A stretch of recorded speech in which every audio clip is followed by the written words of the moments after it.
Whether you care or not, the fact of your birth assigns you to a generation. And according to psychologist and author Jean Twenge's latest and most comprehensive book, whichever one it is, it's foundational to understanding how major shifts in our world shape us in the broadest terms. The book is called Generations: The Real Differences Between Gen Z, Millennials, Gen X, Boomers, and Silence, and what they mean for America's future. And it brings Jean Twenge back to our airwaves from San Diego, California, and I can already imagine, Professor Twenge, you're thinking to yourself, did he say Gen Z?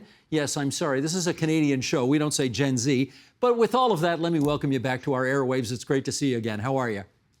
I'm good, thank you. Okay.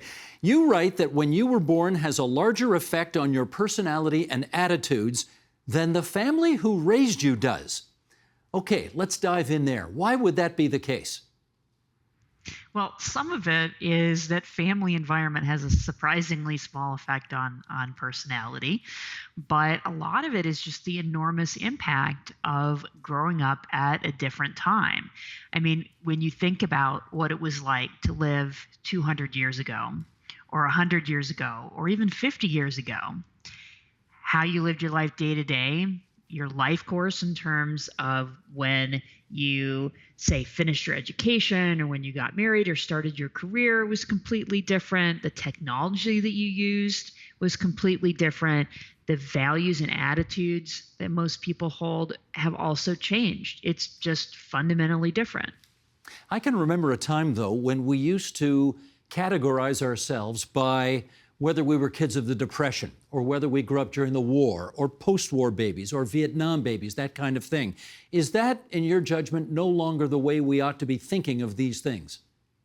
Yeah, that's the traditional theory of generational differences, is that generations are shaped by the age they are when they experience certain major events like wars or economic depressions or pandemics.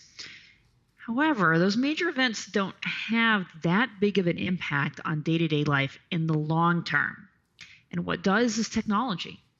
That is what makes living now different from living in the past. So not just smartphones and computers, but also things like washing machines and air conditioning and trains and airplanes. All of these make living now very different from previous decades. Let's do an excerpt from the book that focuses on that very issue. Sheldon, if you would, bottom of page 1, let's bring that graphic up and I'll read along. Technology makes individualism possible. Until well into the 20th century, it was difficult to live alone or to find the time to contemplate being special, given the time and effort involved in simply existing. Does the same technology have a similar cultural impact in individualist America as it does, say, in more collectivist Japan, for example? Yeah, so that whole idea of individualism and collectivism began with the research on cross-cultural differences. So, for example, the US, Canada, the UK are more individualistic than a society like India or Japan. But all of these societies have increased in individualism over time. It's just how much they've increased and the ways that they've increased can vary based on specific culture or country. Let's go through it then, because there are 5 basic, I know you added a 6th at the end, but basically there are 5 basic generations, and we're going to go through them now. And if you would, just give me like a brief blast on each one as we go through and give us how their cultures sort of are and or were.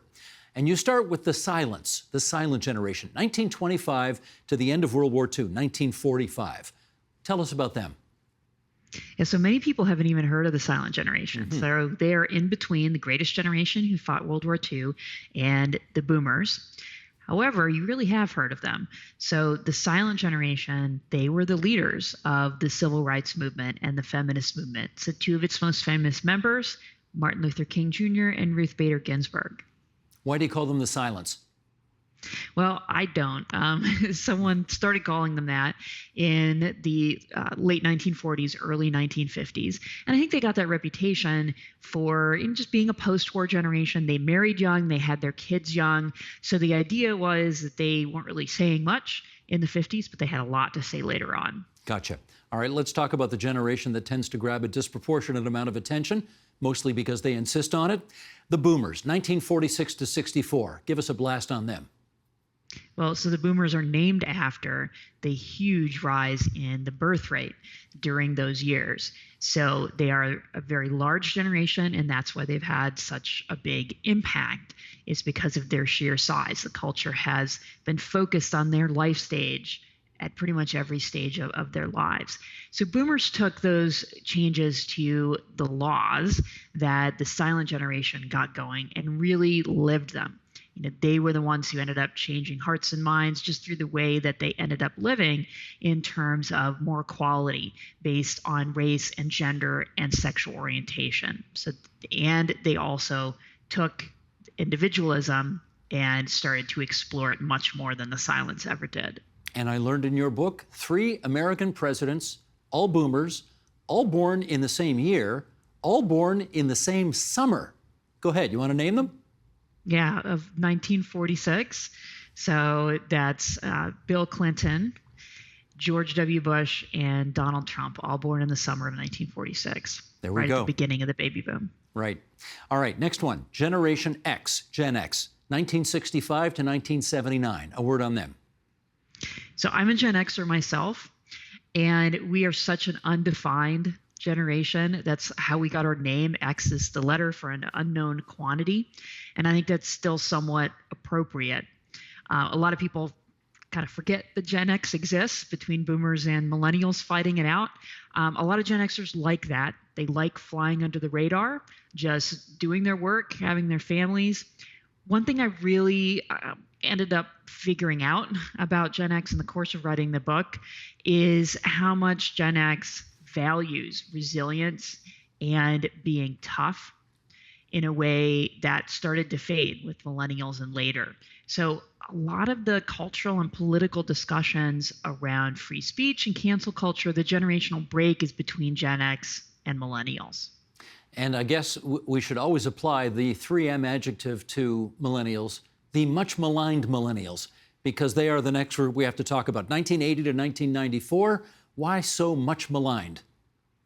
Well, it might be true that millennials have gotten even more criticism, but Gen X got criticized, boomers certainly got criticized, and they still are criticized. I think that just happens. I think it's really unfortunate. When you look at these things, these are big cultural changes that have affected all generations in one way or another. We're really in this together. And the idea of whose fault it is or who should we blame, I think is really counterproductive. So millennials are defined by taking that individualism to the next level. So it's not just equality, although that's central to them. It's also about just be yourself, and you can be anything you want to be, and very high expectations and a lot of optimism. And then that ran into the Great Recession. So started to have some qualifications there. So there's a lot of underlying anger of nobody told us it was going to be this hard. The good news is that contrary to popular belief, millennials are actually doing really well economically. The line for a long time is that millennials are all broke. They're not going to do as well as their parents. Well, at least in the U.S. data, median incomes among 25 to 44-year-olds are at all-time highs, and that is corrected for inflation, including housing costs and other costs of living. We will dive into that more later because people listening or watching this right now are going to say, there's no way that's true, but we're going to come back to that. Finally, Gen Z, or Gen Z, as you call it in the States, 1995 to 2012, and they are well known because why? Well, they were the first generation to spend their entire adolescence in the age of the smartphone and ubiquitous social media.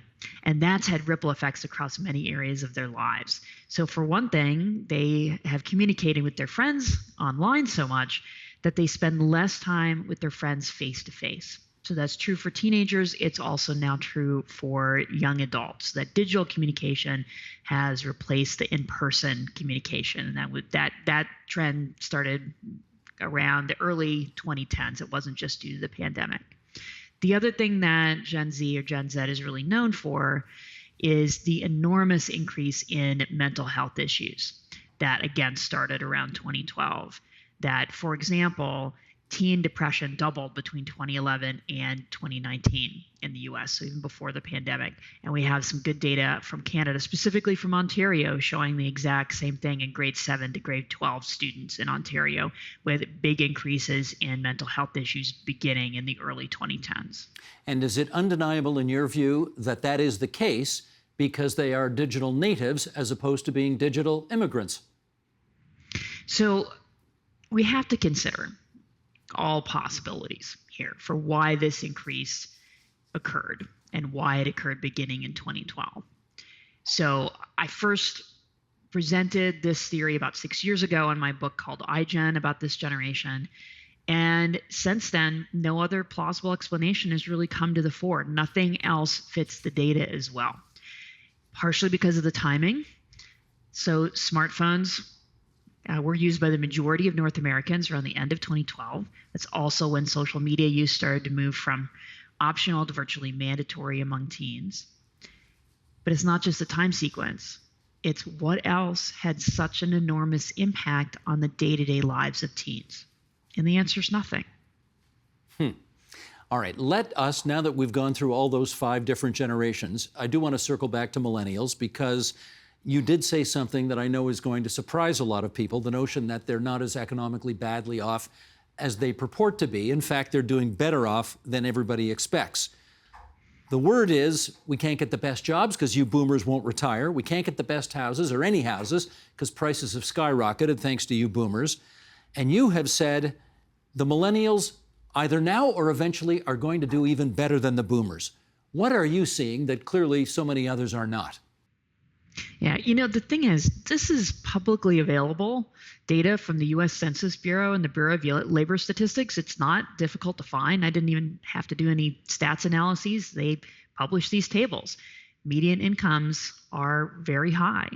And the St. Louis Fed took a look at wealth building, which is important because it's not just about income, it's also about wealth, and that also takes into account things like student loans, which are a big deal.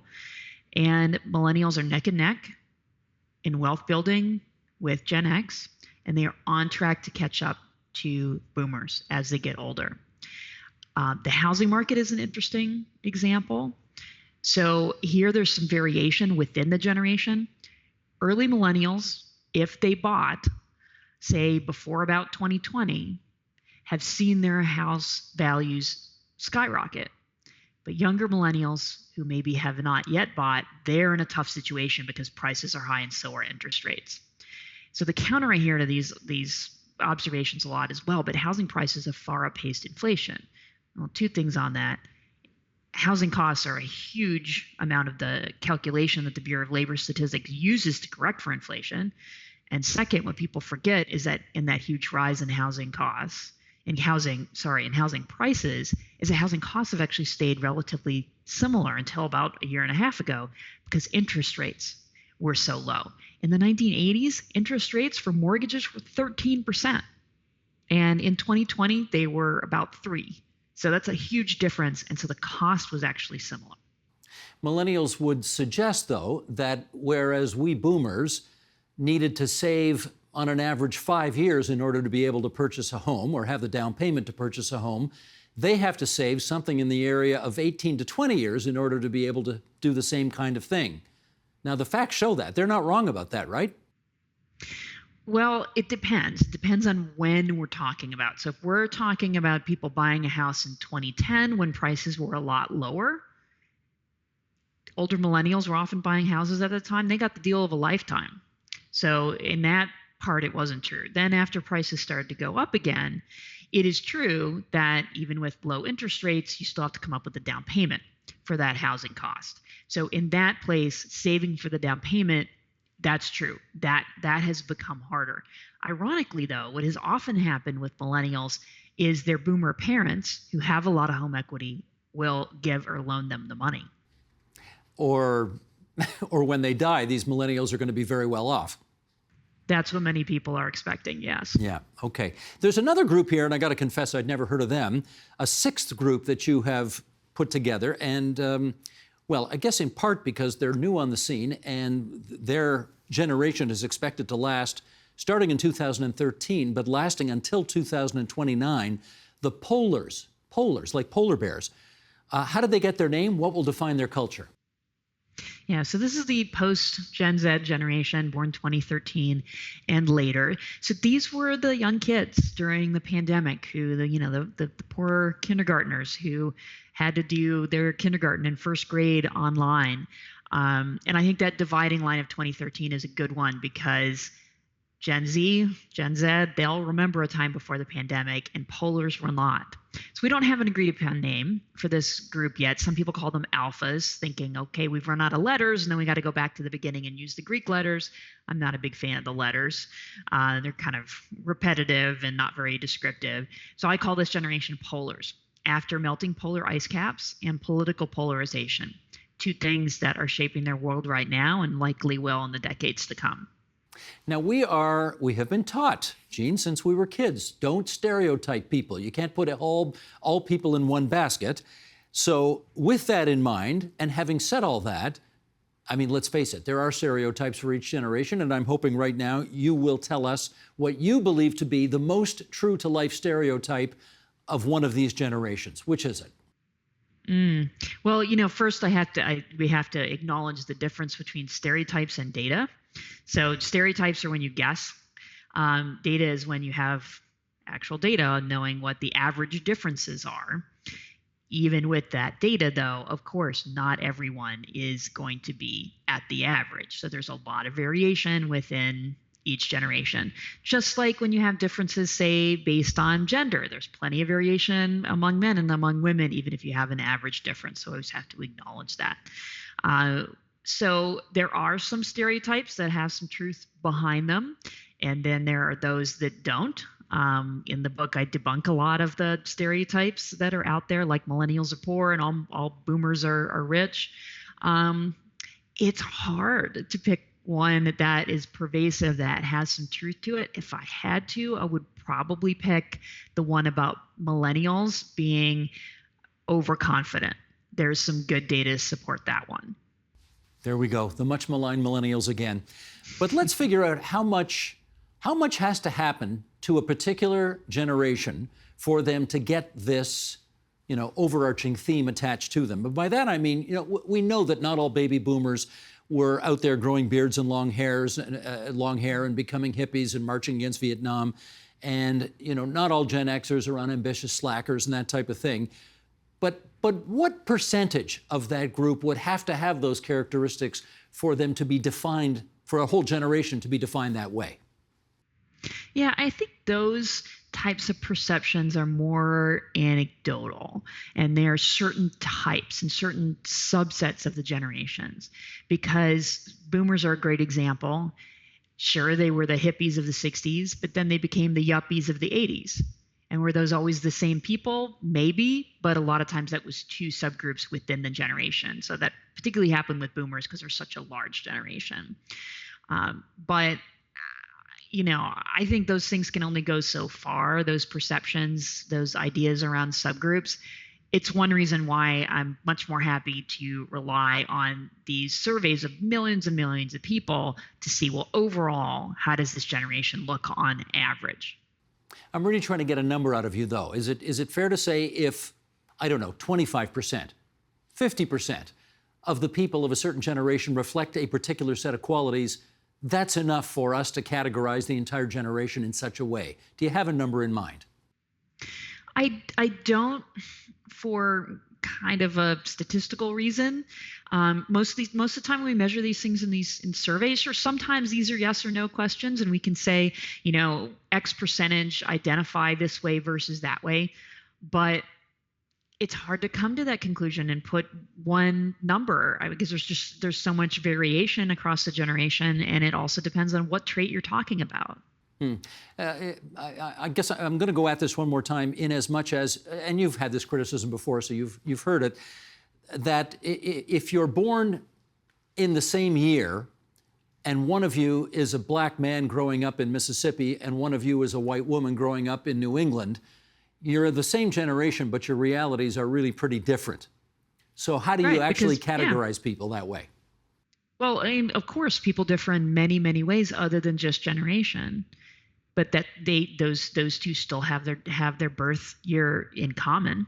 They still had certain experiences with technology, certain experiences with individualism, with the pace of their life that they would have in common, even if these other demographic characteristics had some influences. I mean, saying okay, they're completely different and generation doesn't have any impact because you have these other demographic differences is like saying, oh, women of different races don't have anything in common.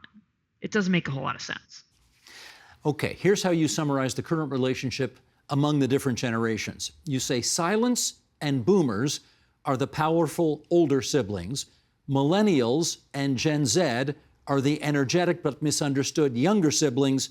And Gen X, the middle child, is often forgotten. Okay, let's pick that apart. Why do millennials and Gen Z feel so misunderstood? Well, I think all generations feel misunderstood by the others in one way or another. It's just a matter of it's sometimes very hard to take the perspective of someone who is 20 years older or 20 years younger than you. And there's certainly a tradition of older generations trying to understand younger ones. And sometimes they fail and sometimes they succeed. I also think it needs to go both ways. I think there's a tendency for the young generation to dismiss the older generation as irrelevant. Sometimes they might be right, but not always. And I think that perspective taking is best when it goes both ways. That means the older generation has to hold back on criticizing sometimes. It means the younger generation also has to try to take the perspective of the older occasionally. Given the divide between the older and the younger siblings, which generational values are shaping the future of one of the fundamentals of all of our lives, namely work? Yeah, so there's some really interesting trends in terms of work attitudes. So I'll focus on Gen Z. So one thing that we see with Gen Z, and it's true of millennials as well, a lot of emphasis on work-life balance. So I don't want to work so much that I don't have things outside of work.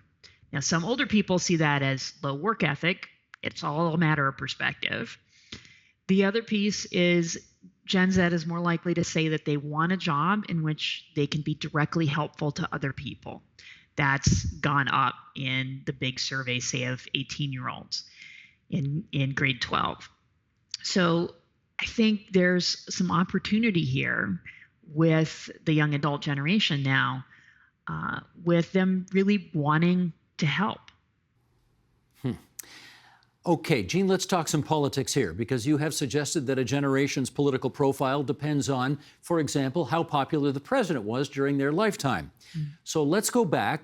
We can go back to the silence where Franklin Roosevelt was the president, and we can come all the way to present day where Gen Z had Donald Trump as the president, and of course, lots of presidents in between. Which generation did best on that front? Well, I'm not sure it exactly works that way. I mean, what the research suggests is the party and popularity of the president when you're young tends to tilt you either right or left, Democrat or Republican in the US. So millennials, for example, tilt Democrat because Obama was relatively popular, especially, say, compared to Trump or Biden. So with Gen Z, it's going to be very interesting to see what happens because, yep, Trump wasn't popular.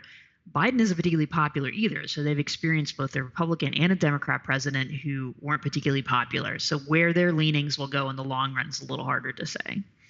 I'm curious about this because, again, I'm a part of the boomer generation. And in that generation, you've got John F. Kennedy assassinated, Lyndon Johnson hounded from office that he didn't run again, Richard Nixon impeached and then resigned. I mean, by rights, the boomer generation really should be very sour on politics given the three experiences of those three presidents.